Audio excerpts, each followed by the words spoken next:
हे जादुई छड़ी, मुझे इस पेड़ के भीतर ले चलो। इतना कहते ही बुढ़िया अपनी शक्तियों से उस पेड़ के खोखले तने में प्रवेश करने की कोशिश करती है।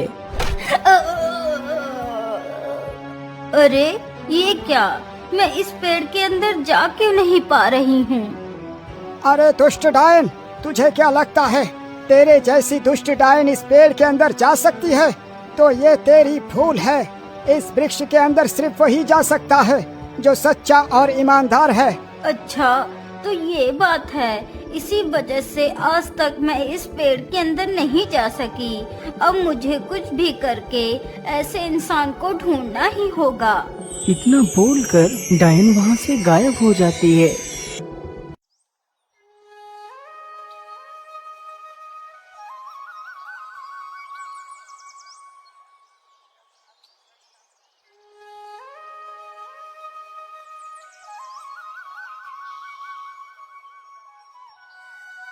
सेठ जी, मुझे कुछ पैसे दे दीजिए। मेरी माँ की तबीयत बहुत खराब है। मुझे मेरी माँ के लिए दवाइयाँ लेनी है। मैं आपके पैसे जल्दी चुका दूंगा। अरे नहीं मोहन, तुझे क्या लगता है मैं तेरे जैसे भिखारियों को मुफ्त में ही पैसे बांटता हूँ? पहले तू मेरे पास अपनी कोई कीमती वस्तु गिरवी रख, फिर मैं तुझे पैसे दूंगा। लेकिन सेठ जी, मेरे पास तो ऐसा कोई वस्तु नहीं है, फिर मैं आपके पास गिरवी क्या रखूं? अरे मोहन, तेरे पास तेरे दोनों बैल तो है ना, तू उन्हीं बैलों को मेरे पास गिरवी रख दे। लेकिन सेठ जी, उन्हीं बैलों से ही तो मैं मजदूरी करके आपके पैसे लौटाऊंगा। यदि मैं आपको वो बैल भी दे दूंगा तो मैं क्या करूंगा सेठ जी? मेरा सहारा तो वो 2 बैल ही है। देख मोहन, वो सब मैं नहीं जानता। यदि पैसे चाहिए तो बैल तो देने ही पड़ेंगे। हे भगवान, अब मैं क्या करूं? यदि दवाई लेकर नहीं गया तो मेरी माँ मर जाएगी। मैं ऐसा करता हूँ, अपने बैलों को ही गिरवे रख देता हूँ। क्या हुआ मोहन, तुम क्या सोच रहे हो? कुछ नहीं सेठ जी, मैं तैयार हूँ। आप मेरे बैलों को रख लीजिए, बस आप मुझे उन दोनों बैलों के बदले 20 रुपए दे दीजिए। ठीक है, ये लो 20 रुपए। मोहन तुरंत ही 20 रुपए लेकर बाजार जाता है और अपनी माँ के लिए दवाइयाँ खरीदता है तथा 1 महीने का राशन ले लेता है। हाँ, मैंने सारा सामान ले लिया है। चलो अब वापस घर लौट चलता हूँ। इतना कहकर मोहन अपने घर के लिए निकल पड़ता है।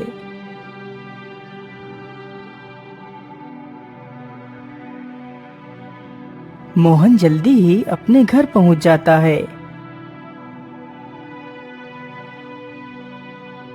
देखो माँ, मैं तुम्हारे लिए दवाइयाँ और पूरे 1 महीने का राशन ले आया हूँ। लेकिन बेटा, इतने सारे पैसे तुम्हारे पास आए कहाँ से? माँ, हमारे पास और कोई दूसरा रास्ता नहीं था, इसीलिए मैंने अपने दोनों बैलों को सेठ के पास गिरवी रख दिया। माँ, मैंने सोच लिया है कि मैं आज ही शहर को चला जाता हूँ और पूरे 1 महीने तक शहर में ही पैसे कमाऊंगा। फिर वापस अपने गांव आ जाऊंगा और अपने दोनों बैलों को वापस ले लूंगा। अच्छा ठीक है बेटा, तुम्हें जैसा भी ठीक लगे वैसा ही करो। अच्छा माँ, अब मैं चलता हूँ। तुम अपना ख्याल रखना, मैं जल्दी ही लौट कर आऊंगा। इतना कहकर मोहन पोटली में कुछ सूखी रोटियां बांधता है और शहर के लिए निकल पड़ता है।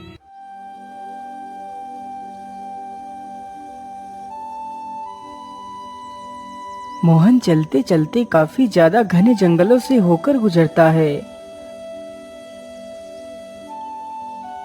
अरे राम राम राम, मैं तो चलते चलते कितना ज्यादा थक गया हूँ।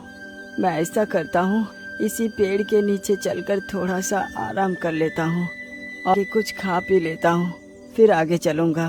इतना सोचकर मोहन पेड़ के नीचे ही बैठ जाता है और अपनी वही सूखी रोटियों की पोटली को खोलता है।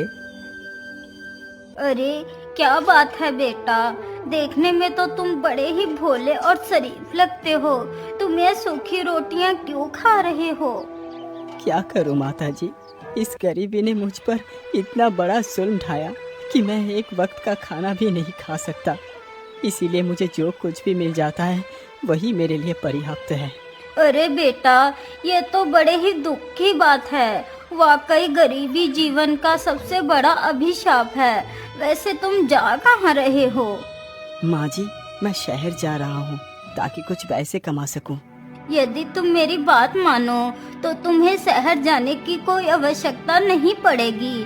तुम यहीं पर इतना सारा धन प्राप्त कर सकते हो जो तुमने कभी सपने में भी नहीं सोचा होगा।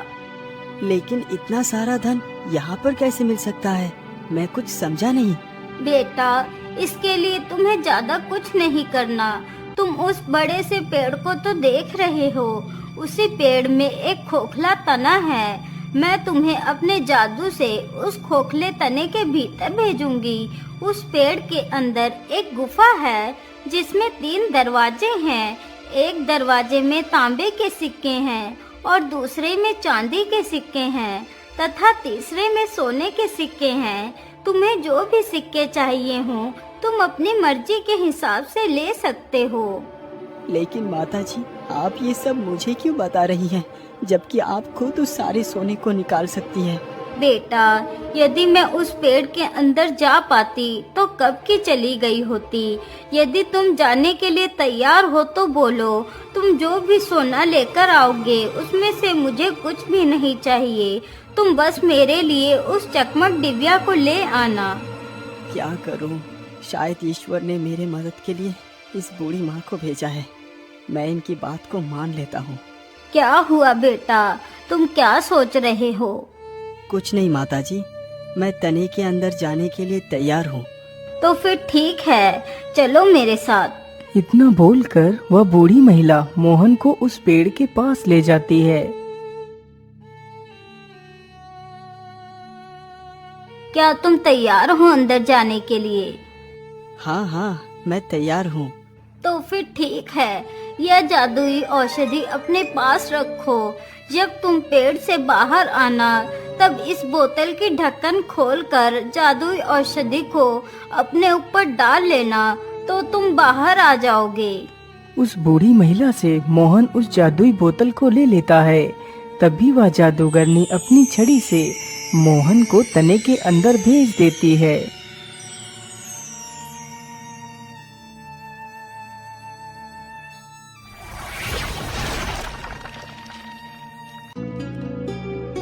अरे बाप रे बाप, ये गुफा तो कितनी बड़ी है। चलो मैं जल्दी से उन तीनों दरवाजों को ढूंढता हूँ। इतना कहकर मोहन गुफा में इधर उधर घूमने लगता है।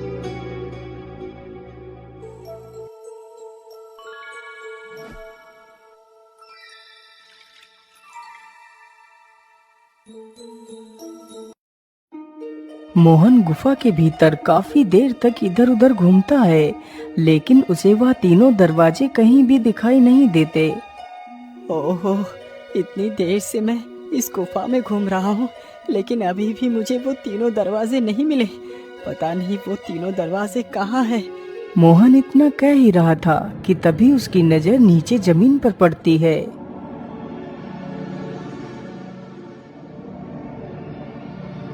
अरे ये क्या? ये तो एक गिलहरी है और इसने तो अपने मुंह में एक सोने का सिक्का दबा रखा है। इसका मतलब जिस ओर से ये गिलहरी आ रही है उस ओर ही वो तीनों दरवाजे हैं। मुझे उस ओर ही चलना चाहिए। मोहन उस ओर को ही चल पड़ता है जिधर से वह गिलहरी आई थी। कुछ दूर चलने के बाद मोहन उन तीनों दरवाजों के पास पहुंच जाता है।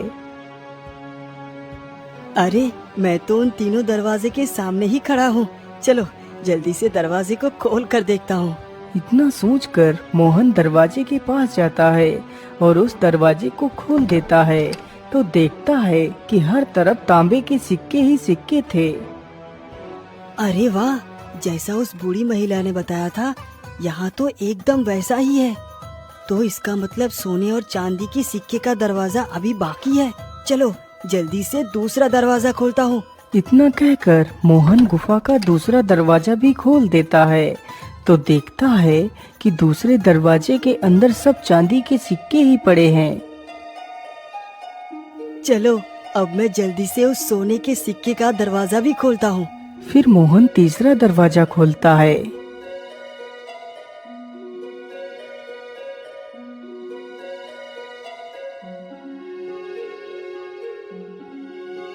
अरे बाप रे बाप, यहाँ तो सब सोना ही सोना है। कहीं मैं कोई सपना तो नहीं देख रहा?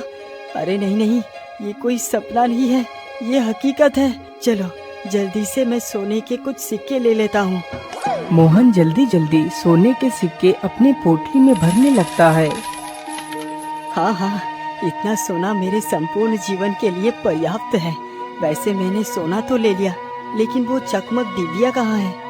तभी उसकी नजर एक चमकदार वस्तु पर पड़ती है। अरे वाह, ये तो कितना चमक रही है। मुझे तो लगता है यही वो चकमक डिबिया है।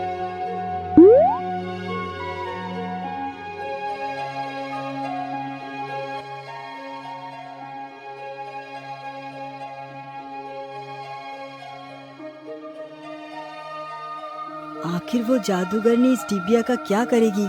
वैसे भी अब मुझे इस डिबिया के बारे में जानने की जरूरत ही क्या है? अब तो मैं कितना अमीर बन चुका हूँ। चलो अब इस पेड़ से बाहर निकल चलता हूँ। इतना कहकर मोहन उस जादुई बोतल के ढक्कन को खोलकर उसमें भरी जादुई औषधि को अपने ऊपर डालता है।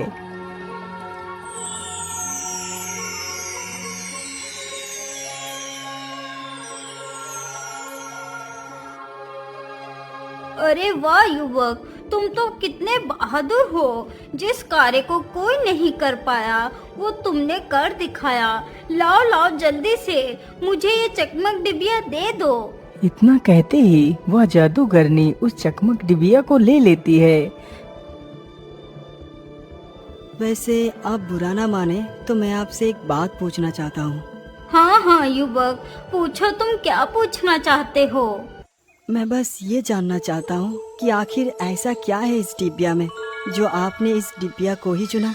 अरे युवक, तो इस डिबिया के बारे में ना ही पूछ तो ठीक है। अच्छा अब मैं चलती हूँ। इतने बोलकर जादूगरनी गायब हो जाती है।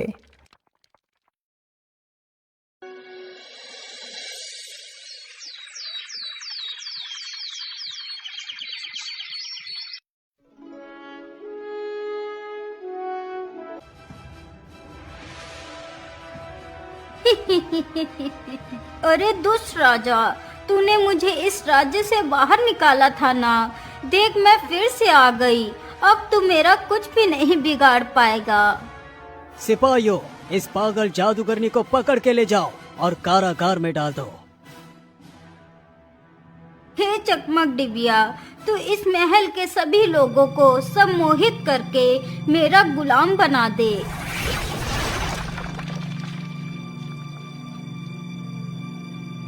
राजमहल के सभी लोग उस जादूगरनी के वश में हो जाते हैं।